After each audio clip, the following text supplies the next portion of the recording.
Hi guys, Richard here.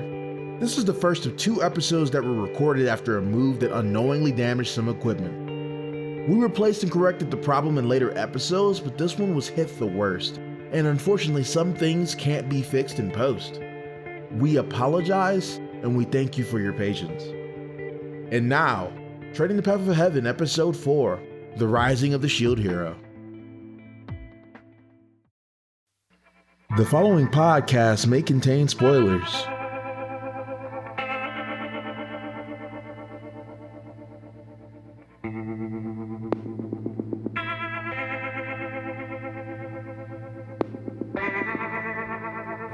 Hello everybody, and welcome back to Treading the Path of the Heavens. I'm your host, Jonathan Kinney. I mostly read Chinese shoujo novels. And I'm Richard. I am the Korean literature master. Hi, I'm Bill Grimion, and I just read whatever I pick up. Doop, doop, doop. I'm a Seth. I don't read none of the things that they read, but I still like reading.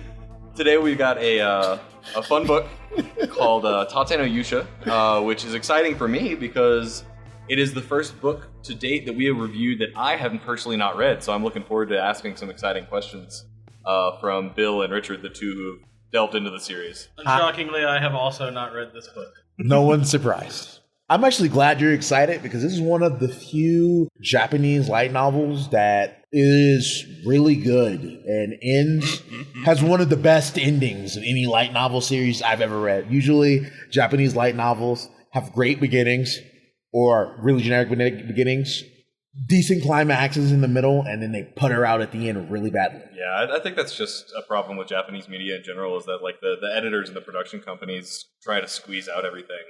A lot of the times authors aren't given creative control towards the end of their product if they're making a lot of money. Yeah.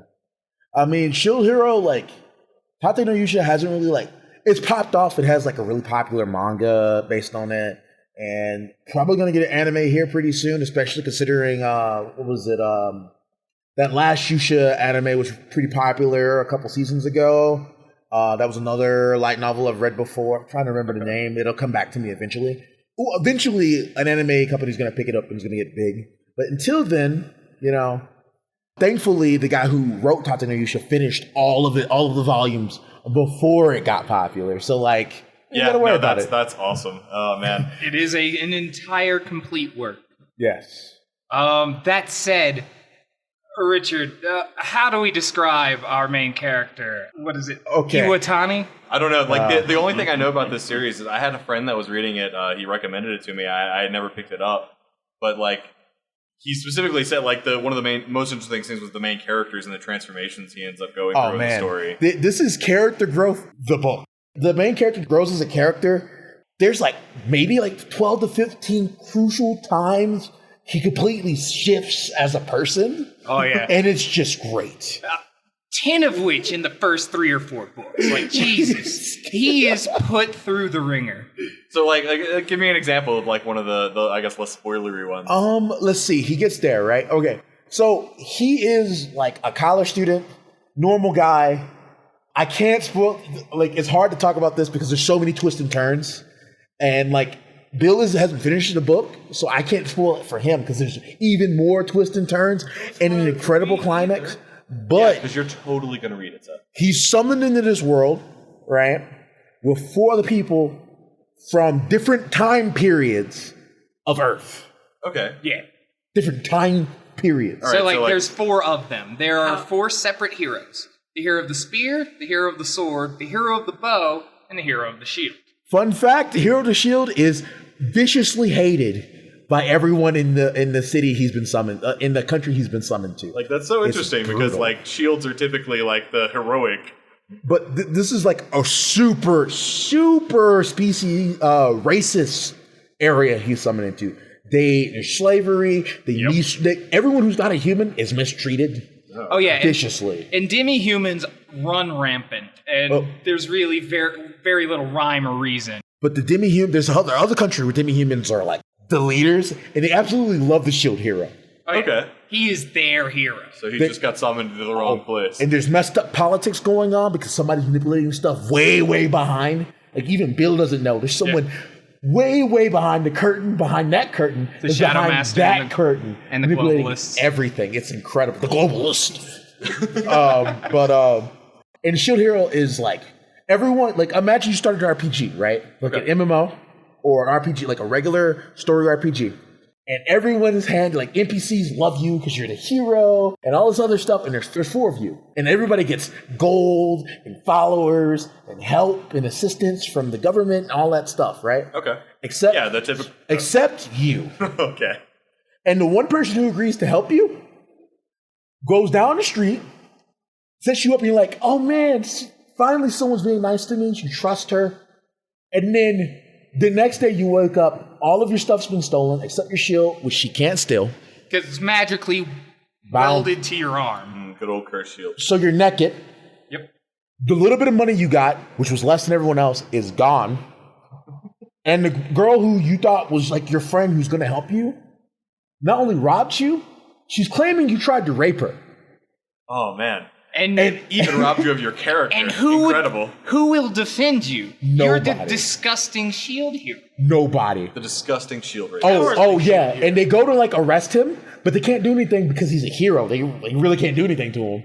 So they throw him in the streets. So he's living homeless in a world he doesn't know, what language he can't read or write. And Does he have like the universal no, translator? no, that's not a Just thing. doesn't speak it either. No, Okay, awesome. No, he speaks the language, and like what he says translates over to their language, Okay, cool. but he can't read anything.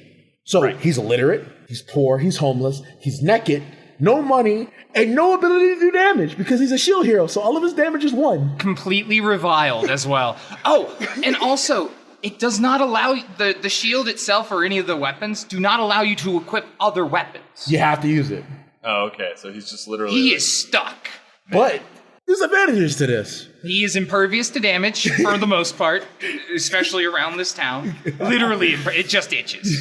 He's like, oh, something bite him. It's like punch one, punch one, punch I'm not one, gonna lie, punch. my favorite part was like the moment he was like talked down to by a shopkeeper. So he's like, oh, okay. So he walks out, gets a bunch of the mook monsters. Oh, yeah. And just like brings them in while they're biting him. Oh, he lets them bite him. And he's just like, whatever, this just itches. So he just lets them loose in the town at shopkeepers. He becomes super frugal, and this is how he does deals.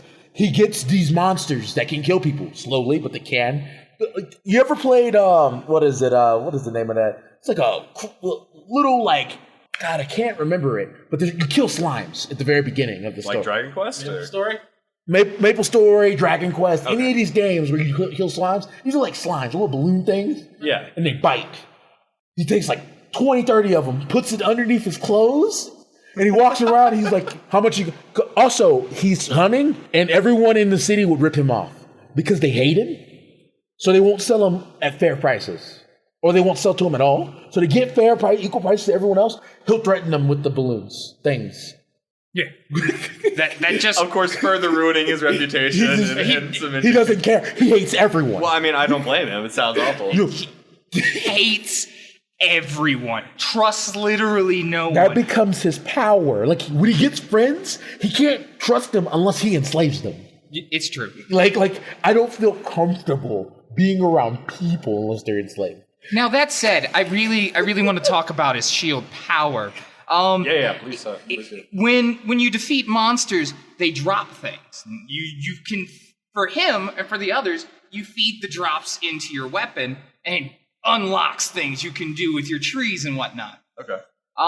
But it's different for each of them, but it isn't. It's one of those things where the way your shield develops is based on your knowledge of progression from the games you played in the previous world. Okay. So the better you are at games, the better you are at navigating these menus and upgrades. And they all stack. And they were supposed to work together. But because everyone hates each other, that's just the thing. Because people aren't good people, this is what this story is about. People suck. And these are just normal people. They're conniving. They'll backstab you. They're hateful. They're terrible people. Each and every one of the heroes, quote unquote, because really and truthfully, none of these 4 are heroes. But they were just like mildly brainwashed or like with their own like idealism. Like, I'm a hero. This is a game. I can just or do they're whatever not I want. treating they're not treating these actual living people like they're human beings. They're treating them like NPCs. One of them treats them just like NPCs. The other one like obsessed with women and dating and shit. Got it. Spear hero is the worst. He gets better eventually. Worst. Like that's the one thing. All the heroes change. Oh yeah. Everything, like every character that they introduce is important in some way later on in the story, and no one's ever forgotten. It has continuity. That is true. Like, there are people I thought were forgotten that just like poke their head in just an odd random encounter. Like, he was going to a city to sell stuff, and suddenly he runs into this guy.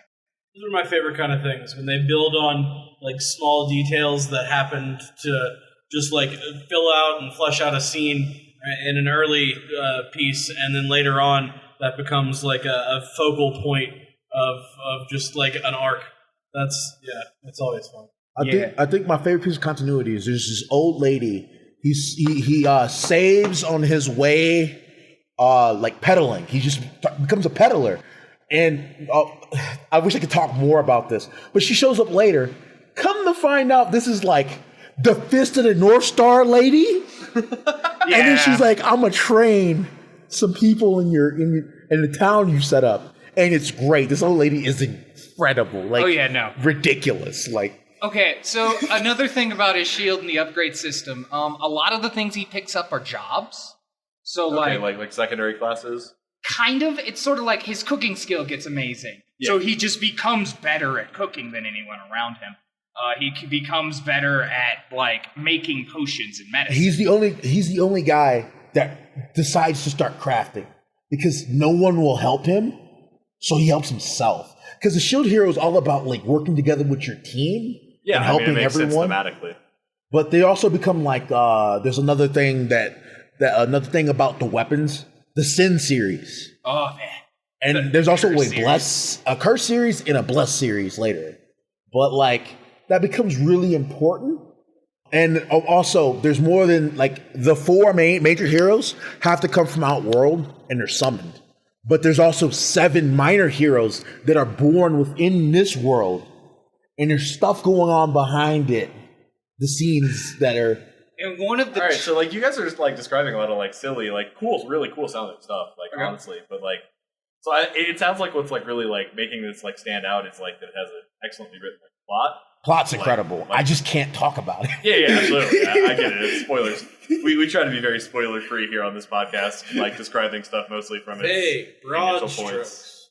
Yeah, we are planning on potentially doing like bonus episodes. Treading the Path of Heaven Nights would be great. Where we just talk about just like complete full spoilers on stuff. I just mostly want to just talk about cool shit in Coiling Dragon. I mean, like Hammers, man. Hammers. I want to talk about Coiling Dragon so bad, and I also want to talk about this story so bad because, like, once you know the plot, talking about it becomes super fun because you're like, man, the way they did this and the way they execute that ending is so satisfying. Like, this is diverging, but I love a great bookend to a series. Like, that's a problem a lot of movies, stories, TV shows, anime, mangas have. They don't know how to end. So to read something, especially something Japanese, that knows how to correctly end itself is like cathartic. Like when you end, you're like, that was great. And there's no way to continue this. And I'm happy. That makes perfect sense to me. Like, honestly, I think probably more books have given me more cathartic experiences than probably anything else in my life. I remember finishing the end of the Wheel of Time and just like sitting outside staring at nature for 2 hours because like that was just all I could handle. I just had to like feel. Oh man, another fun thing about it is I like the story arc that the main character goes through from beginning to end. Okay. Because at his core, he's a good, kind person. Okay. But because he's been put down so much, he can't stop roasting people verbally. Like he's okay, Kenny. He is very much Kuroyanagi.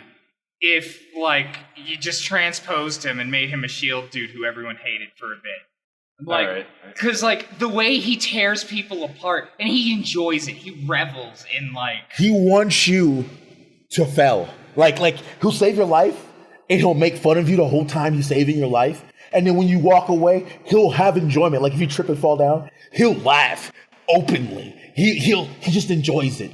Because you don't know what suffering is. Because my life is suffering. And I want you to suffer. Maybe if you suffer, you can understand it. That sounds like a very fun character that I would like to read. Roast people. Very much so. Oh, it's great. I think, honestly, like, all the things I read out of the Asian literature, like, I think that's kind of the stuff I really read it for. It's just the main characters getting up on a pedestal and put somebody in their fucking place. Like, oh, man. Like, Martial God Asura, ATG, like, just so Desolate many, like, Era. just characters with boldness in their actions and their word choices. As we mentioned in Mung-Hao! previous episodes, characters that don't have to be good guys. Yeah, no, like, I love that philosophy of balance in characters. So they're good and evil. And the good parts of them are extremely good, and the evil parts of them are the best kind of evil. Oh, man. It's like everyone is like neutral evil in a good way. It's great. Like that's what I love the most about Desolate Era is that the character does whatever he wants. And this one is, imagine a character that does whatever he wants, but unfortunately has to deal with the consequences of the world hating him around him. And he's not so powerful that he trivializes them. Is that because he still has to function in this world, he has to deal with it until way later when things go crazy that I can't talk. Oh, we skipped over the reason why they were summoned here in the first place. Okay, so there are these things called waves, where just a bunch of monsters just spew out of an area, and these heroes are supposed to deal with it. Yeah, waves. And in between the I play waves, video games, sure. Yeah. in between the waves, they're supposed to go out in the world, gain experience, gain drops, and Help people. and Yeah. generally gain more followers Video to games. bring back into the They're waves. not doing the waves. Yeah. Only the shield hero's doing the waves by himself. By the way, you haven't got here. This is more political scumbaggery of the world they're in because something is manipulating the world to make things fail. Oh. And by the way, this is a slight spoiler. There's a multiverse. There's a real multiverse, and this stuff is important. And there, like, stuff is happening. And I want to talk about it, but I can't. But the shield heroes are supposed to be decided where they're summoned across the world. Waves are happening everywhere, not just this country. Okay. Wait, so he's All of the heroes got summoned into this one country, And only one of them's doing their job. and they cheated. And one guy's doing the job because everyone else is terrible. Yeah, no, this is definitely a story of everyone is terrible, the show, the movie, the experience. And when good people show up, they get suffering Yep. Good people are not allowed to be good for too long. because they get taken out real fast. Or that they get like turned into a slave, or they Or mind destroyed, or like it's real good. It's main character who's great getting suffering, but he's so used to suffering that it rolls off his back, so he can cause more suffering to you. I mean, like, that's, I don't know, maybe it's not a key component of all Asian literature, but I think that, like, the heroes almost always have a lot of tragedy in their past, and that's like what motivated them usually at like a young age to succeed, and that like starts the burning of their potential. I mean, not this guy. well, yeah. He was a college student who was raised to be like the head son, but then his younger brother was like a prodigy, so Way better than him in every way. all of the pressure got lifted off. So he's like, I can just do whatever I want. So he just dicked around and played games. nice. beautiful. And then It ended up being training. and then got summoned to this world where he just took his game training. But his game training like doesn't come into effect till after he's like so awful at things. It's not like weed where he's just great at games and doesn't realize it. Legendary Moonlight Sculpture. Yeah. It's more like the hidden passive bonus of being good at games comes into play much later. It's more like, hey, you're dropped here, you can't read, everything sucks. Your endurance is what matters. His force of will to survive long enough to fuck these people over. Oh yeah, no. He refuses to allow himself to die until everyone else has. I kind of love that. Like, I love that all of his his motivations and his emotions are like shield themed. It's all like very on motif. That's awesome. Yeah, no. They picked the right guy to be the shield guy. No, they picked the right guy to be each of the guys. Like, each of the guys are... Well, I mean, the spear guy would think with his penis. Oh my god, I just thought about that. Sword guy is completely straightforward, does not move backwards, will not take things back. Bow guy thinks he's Batman. Sneaky bow! Sneaky archer! Dex-based characters, man. What you gonna do? God, it's a key... Like... It's sad, too. He's not the worst. He's the third worst. He's kind of a stupid asshole later, but like, it's real fun. And like, because he's a shield hero, his endurance is so high that like the only way he can enjoy, he can't really get drunk at all. So like, they have these fruits. He has these fruits, whatever. Right? This is how he proves that he's the shield hero. All right. When people are just like, oh, you're the shield hero? Prove it. Eat this. He was in a thing just eating it because he thought it was a delicious fruit. Mm-hmm. But it's actually the core of all of their alcohol that they use. They breed it from this fruit that is so powerful that people eat it, they get alcohol poisoning and die. Yeah. No, this is like they take the alcohol and dilute it with water. They dilute with water. To survive. This is some like recent absolute choice shit right up in here. And he just sits there just munching on them. And people look around him and they're just stunned and horrified. Like, that man's what is gonna die all at once here in a minute. Yeah, like, people will, like, challenge him to drinking contests and lose and then have to, like, pay him. And he doesn't even ask for it. They just come up and willingly are like, you!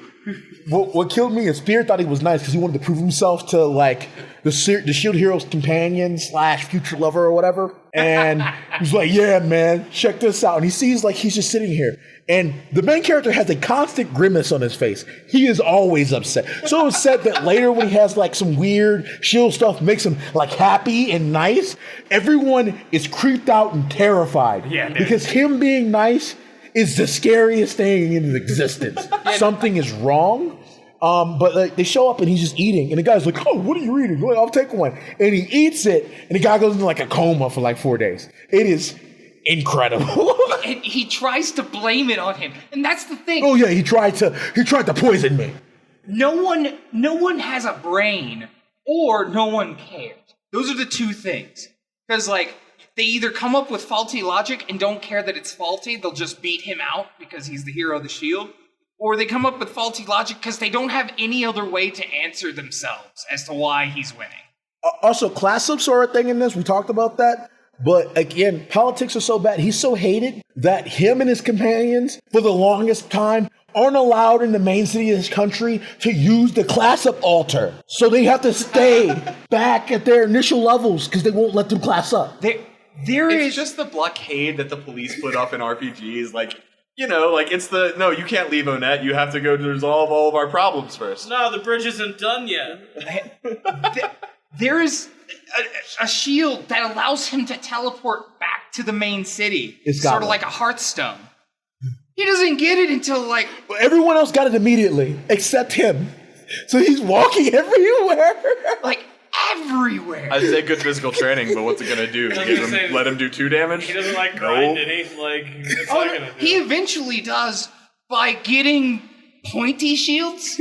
Oh, nice. It's like Mick Macbeth, the dwarven shielded shield fighter I made once. A frost spike shield on one arm, a fire spike shield on the other. That was actually terrifying. It did way too much damage. There's this part where he's like, man, I'm really tough. Let me just set myself on fire and run at people. I mean, this will be effective, I'm sure. I love broken items because, like, I don't know, like, I just, like, Eastern literature lets their characters use their items in broken ways, like, that in ways that Western characters just aren't allowed to. Like, they can be lucky. They can have the stupid things happen on their side and not, like, in the climax. They just do it for humor. Yeah. Yeah. And just to show off how cool their characters can be. Because, like, he's really lame, if you just look at him like how he is, until like he has those moments where he's just like, all right, I guess I gotta go buck wild, and then people just die. He's so smart in like using his people, and his companions are so good. Like his companions would be main characters in genre novels, especially the bird he raises up she's ridiculous. She's like the queen's daughter, like the queen of the chocobo of this world. Basically, daughter that's been around since the foundation of this world. She's ridiculous. Yeah. And like his other lady, like they work hard because they have to work hard, all of them, because they're with him, they gotta struggle. The companions for all the other heroes are worthless. They do nothing. And when they meet up and they do like, we're gonna switch for synergy, we're gonna switch companions for a little short period of time. And it's the worst thing ever because the people are like, wow, why is the shield hero making us do stuff? I don't understand. Oh God, why are we just chasing after women? No. He had no guys on his crew. Do not get that. Like, Spear Dude only had chicks. Well, I mean, yeah, he's an Irvine. So like and his chicks were the worst. Especially oh my God. To the shield. Especially bitch. Bitch is the worst. Well, that's his name, bitch. She is named bitch.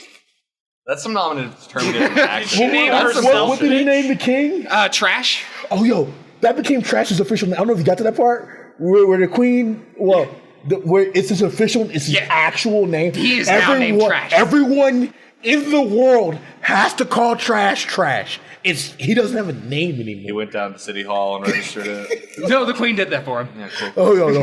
You're trash. You're terrible. Hold that. But yeah, Tata, you should read it. Like, find a good translation. Get the official translation on volume 9 now. One of my favorite volumes is way later, but they're on volume 9 now in the official English translation. You can pick it up at like Barnes & Noble and stuff now. Oh, nice. It is a great read. It's quite a page turner. I know I finished the entire series in 1 week. It was like Christmas break of my senior year in college. And I sat there on my couch in the dark reading. And I didn't move. I literally got up, got some water, got some food, sat back down. All my roommates were out of town with their families. I was alone for Christmas, which is Tate no Yusha, and it got me through that Christmas break. It was magical. That like, I have endorphins running through my body just listening to that story. I wish I could do that again. Like one of these days, I'm going to take off of work for personal time and just read. Like, do nothing, just read. That's how I want my adult vacations to be. I want to just like go to a cabin on a mountain somewhere with like facilities, and then just like lounge and read. That's like I didn't realize how good I had it as a kid because I could do that anytime I wanted. I know, right? And I didn't take advantage. Youth is wasted on the young. Now I got to do all my important things and like procrastinate on my adult things to read. Make that choice every time. Anything to add? Anybody? For Tate no Yusha, any questions?